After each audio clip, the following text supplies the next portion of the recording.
My concept of the chip is that it's a way of accessing a vast amount of data about an individual's tumour. We arrive at the surgery with our liquid nitrogen container, and we take the tumour straight out of the patient and drop it into one of these and snap freeze it. We take the tumor and we go through a bunch of processes to extract RNA.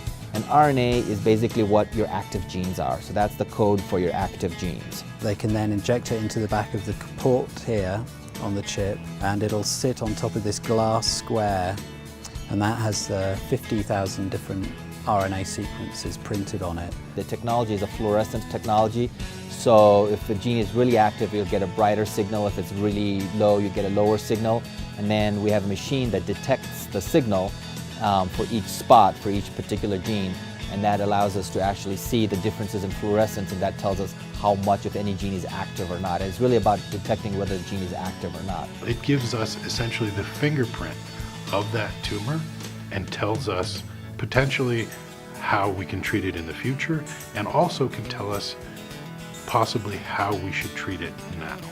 This is how we develop the therapies. We collect the biology, we do the chip, we identify what potentially we should target, and then try the agent against the tumor.